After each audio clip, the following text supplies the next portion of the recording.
तो जब सब बोल हुए तब उन्हें बोलने को लिए दिया गया कि भाई तुम भी कुछ कह दो। तो उन्होंने कहा कि हम क्या कहें, और हमारे देश में जो है एक लेडीज उनसे आई हाथ मिलाने के लिए, तो उन्होंने हाथ नहीं मिलाया। तो कहा तुमने हाथ क्यों नहीं मिलाया? तो कहा हमारे देश में जो माताएं हैं, देवियां हैं, वो काला सब शेरनी है, काला शेरनी से हाथ कौन मिला सकता है? ये बात समझ नहीं पाए। तो उन्होंने कहा wealth is gone, nothing is gone, health is gone, something is gone, character is gone, all is gone. यदि हमारा धन चला गया है तो आप थोड़ा बहुत मानिए कि हमारा कुछ ना कुछ नुकसान हुआ है, धन पुनः वापस आ जाएगा। स्वास्थ्य चला गया है तो आपका पुनः स्वास्थ्य जो है आ जाएगा, और यदि आपका कैरेक्टर चला गया है, कैरेक्टर लेस हो गए तो फिर आने वाला नहीं। ये बात सुन करके जितने वहां के लोग थे सब भावुक हो गए। कहा वाह, इतना बढ़िया तो कोई आज तक विश्व में नहीं बोला था जितना बढ़िया स्वामी विवेकानंद जी ने बोला।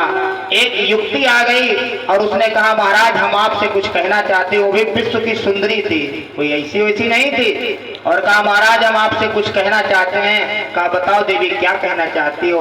उसने कहा हे महाराज यदि आप हम पर प्रसन्न हैं, मोहित हैं, तो आप हमसे विवाह कीजिए, और आप जैसा हम पुत्र चाहते हैं। स्वामी विवेकानंद जी 2 मिनट के लिए मौन रहे और कहा देवी आप अपना पुत्र मुझे ही मान लीजिए। वो युक्ति चरणों में गिर गई और कहा धन्य है भारतवर्ष का एक संत, धन्य है भारतवर्ष का एक विद्वान जो पूरे विश्व को हिलाने की ताकत रखता है। भैया wealth is gone, nothing is gone, health is gone, something is gone, character is gone, all is gone. यदि हमारा सोना जो चरित्र है वो चला गया तो संपूर्ण विनाश की जड़ है, फिर आप जीवन में कभी उन्नति प्रगति कर ही नहीं सकते हैं। इसलिए चरित्र को सदैव बचाते रहना। चरित्र चला गया तो आपका सर्वस्व चला जाएगा। आज हमारे युवाओं में सबसे बड़ा यही भ्रम है कि वो अपने आप को नहीं बचा पा रहे हैं कि हमको किस दिशा में जाना चाहिए, किस मार्ग में जाना चाहिए। मार्गहीन हो जाते हैं। क्यों? क्योंकि संस्कारवान होंगे। स्वामी विवेकानंद जी सदैव अपने संस्कारों से जुड़े रहे, अपने देश की परंपराओं से जुड़े रहे। जब तक आप अपने देश की परंपराओं से जुड़ा रहेंगे, सनातन संस्कृति से जुड़े रहेंगे, तब तक आपका चरित्र सुरक्षित रहेगा। जिस दिन देश और भाषा विदेशी अपना लेंगे उस दिन पतन आपका निश्चित होना प्रारंभ हो जाएगा भैया। इसलिए सदैव अपने चरित्र की रक्षा करते रहना चाहिए। तो कन्हैया ने कहा कि ये इंद्र कौन है भाई? इंद्र वही है जो अहिल्या के साथ छल किया था। आप सभी जानते हैं रामचरितमानस रामायण की कथा है। गौतम ऋषि की पत्नी अहिल्या के साथ इंद्र ने दुर्व्यवहार किया था। इसलिए भगवान ने कहा ऐसे देवता की पूजा नहीं होनी चाहिए, कैरेक्टर लेस है। कैरेक्टर लेस मतलब चरित्रहीन है, उनकी पूजा कतई नहीं होनी चाहिए। तो क्या होना चाहिए? नंद बाबा ने कहा कि भैया इंद्र देवता नाराज हो जाएंगे तो पानी नहीं बरसाएंगे, गैया भूखन मर जाएंगी। कन्हैया ने कहा बाबा तो आधे ग्वाला पूजा कर ले, आधे ग्वाला पूजा ना करें तो पूजा करने वालों के खेतों में ही इंद्र देवता पानी बरसाएंगे। नंद बाबा ने कहा बेटा तू 4-7 वर्ष का छोरा है पर बातें इतनी टेढ़ी टेढ़ी करता है, मुझ बुढ़े की खोपड़ी जो है चकरा जाती है। भाई ठीक है, जो तेरा मन कहेगा हम वही कहेंगे। ठीक है, क्या करना है? कहा बरसन से इंद्र की पूजा करते आ रहे हो, एक बार गोवर्धन नाथ की पूजा करके देख लो, अगर फायदा हो तो अगले साल करना, न था ना करना। ठीक है बेटा तेरी जैसी इच्छा। अब क्या नंद बाबा ने दुहाई लगा देंगे इस बार ब्रजमंडल में इंद्र की पूजा नहीं होगी, श्री गोवर्धन नाथ की पूजा होगी। अब क्या 56 भोग हर घर में बने, मेवा मिष्ठान पूजा की थाली लेकर के सब 7 कोस के गोवर्धन नाथ के पास सब पहुंच गए और कहा कि अरे कन्हैया बता तेरा देवता कहाँ है? कहा इतना लंबा चौड़ा 7 कोस का देवता दिखाई ना पड़ता है। अरे इतने बड़े देवता की पूजा कैसे होगी भाई? कहा हम बताते हैं, पूजा करो, पानी लाओ, पहले स्नान कराओ। तो पानी ला ला करके गोला पटकने लगे जितने थे, पर हजारन बाल्टी पटक डाले पर गोवर्धन नाथ की मूंछों चीली ना भरी। अब गोला चक्कर में पड़ गए। कहा कन्हैया ये तेरा 7 कोस का गोवर्धन, ये कितनी जल्दी हम पानी लाएंगे? कुछ पानी का प्रबंध करो भाई, पानी लाना बड़ा कर्रा काम है। तो भगवान ने मन ही मन मानसी गंगा का ध्यान किया। आज भी गोवर्धन नाथ के निकट मानसी गंगा, बोल मानसी गंगा की। और मानसी गंगा तत्काल प्रकट हो गई और खूब कहा, बाल्टियों से भर भर करके पानी डालने लगे। ग्वाल बाल कहने लगे, कन्हैया हमारे शालिग्राम बाबा 50 ग्राम पानी में स्नान कर लेते, तू बड़ी लंबी चौड़ी पूजा करा रहा है। कहा ठीक है पानी डालो।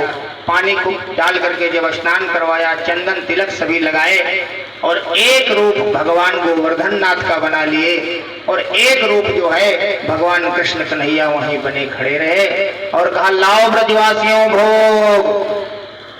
ब्रजवासियों ने कहा धन्य है देवता, इंद्र की पूजा कर से बर्तन बीत गए पर आज तक कभी दर्शन नहीं किए, पर धन्य है ये तुम्हारा श्री गोवर्धन नाथ जो एक दिन की पूजा से मांग मांग के खाने लगे। अब क्या, ब्रजवासियों ने सब थाली लगा दिया और भगवान सबको भोग लगा के पाते चले गए और प्रसादी भी नहीं छोड़ना है। प्रसादी माने थाली में कुछ छोड़ना चाहिए। ब्रजवासियों ने कहा कन्हैया एक बात बोले। हाँ हाँ बोलो। कहा तुम्हारा देवता जो है ये खाता बहुत है भाई, ये प्रसादी वगैरह छोड़ेगा, 1000 बाल्टी पटक दिए, भूख मेरे भी तो लगी है। सही भगवान समझ गए कि ब्रजवासी हमारे प्राणों से ज्यादा प्रिय हैं। कहा ठीक है प्रसादी ग्रहण करो। तो इंद्र को पता चला, सेवकों ने कहा महाराज तुम्हारी पूजा अब नहीं होगी। क्या हुआ भाई? कहा नंद का लाला जो है तुम्हारी पूजा बंद करवा दिया है, अब तो पूजा गोवर्धन नाथ की होगी। इंद्र रोष में आ गए और भड़बड़ाने लगे, भगवान को अनाप शनाप कहने लगे ये पाचाल है और ये हमारी पूजा बंद करा करके मुझ देवता इंद्र जैसे देवता की पूजा बंद करा करके स्वयं गोवर्धन नाथ की पूजा करा रहे हैं। और मेघों को आदेश दिया कि जाओ प्रलयकालीन वर्षा करो और ब्रजमंडल को डुबा दो। मरुत जो है ब्रजमंडल में जितने मेघमंडल थे सब ऐसी घनघोर बरसात किए, हाहाकार मच गया ब्रजमंडल में। सब ब्रजवासी कन्हैया की शरण में आए। अरे कन्हैया तूने ही पूजा करवाई थी ब्रजनाथ की, अब बता क्या करें? कन्हैया ने कहा अब चिंता न करो, गोवर्धन नाथ ही कोई प्रयास करेंगे, चलो इनको मिलकर के उठा लेते हैं। ब्रजवासियों ने कहा दारी के कोई हंसी खेल है, 7 कोस के गोवर्धन नाथ को कौन उठा पाएगा भैया? भगवान ने कहा चलो प्रयास करके देखते हैं।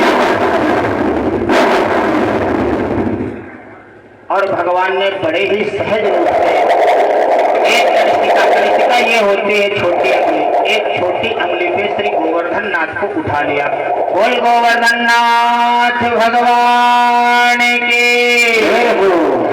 ऐसे नहीं, कुछ आवाज जानी चाहिए, श्री गोवर्धन नाथ भगवान की। चलो हमारे भाई बंधु उठाएंगे, इधर उठाओ हाथ, देखे कि सब खा पी के आए हैं। श्री गोवर्धन नाथ भगवान की। हाँ भैया पलड़ा भारी है, अब इधर का भारी भी होना चाहिए। श्री गोवर्धन नाथ भगवान की। वाह भैया वाह, अब तो तुम बराबर में रहे। चलो एक बार पुनः जो है भगवान श्री कृष्ण का ध्यान कर लेते हैं और फिर आगे की कथा करते हैं। भजन